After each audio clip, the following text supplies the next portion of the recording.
ঝাড়খণ্ড সীমান্তবর্তী বিহারের ছোট্ট গ্রাম কুঠি। ধুলোময় রাস্তায় হাঁটতে হাঁটতে একটা ছেলে স্বপ্ন দেখত ক্রিকেট ব্যাট হাতে 22 গজে নামার।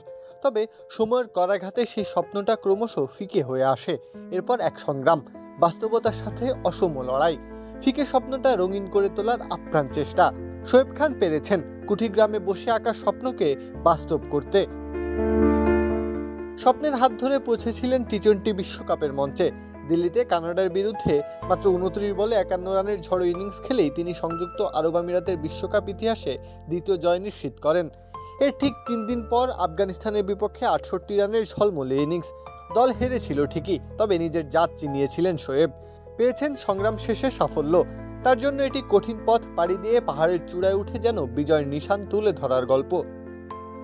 শোয়েবের যাত্রা সহজ ছিল না। 2014 থেকে 2019 5 বছর বিশ্ববিদ্যালয় ক্রিকেটে খেলেছেন। ইচ্ছে ছিল রঞ্জি ট্রফি খেলবেন, ভাগ্য সহায় হয়নি তখন। এরপর পা রাখেন নতুন জীবনে। 2021 সালে বিবাহ বন্ধনে আবদ্ধ হন।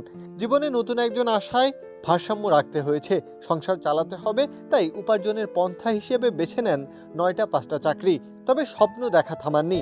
কাজ শেষে ঠিকই ঢু মেরেছেন ক্রিকেট পাড়ায়। সন্ধ্যাকালীন সময়টায় সঙ্গী হয়েছে ক্রিকেট ব্যাট।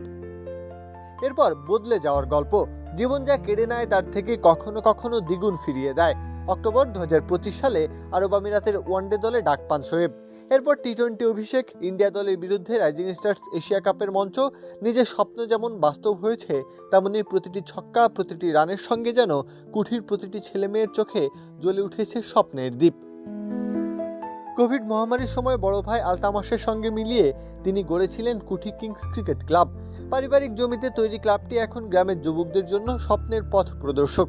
3 জন তরুণ ইতিমধ্যেই আরব আমিরাতে খেলছেন ও চাকরি পেয়েছেন। বর্তমানে 15 জন প্রশিক্ষণ নিচ্ছে।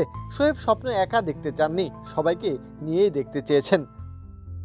কুঠির মাঠ থেকে আন্তর্জাতিক মঞ্চে পৌঁছানোর গল্প প্রমাণ করে, যদি বিশ্বাস থাকে, অধ্যবসায় থাকে, তবে স্বপ্ন বড় হতে পারে, জীবন মহৎ হতে পারে। প্রত্যহ কাব্য, খেলা 71।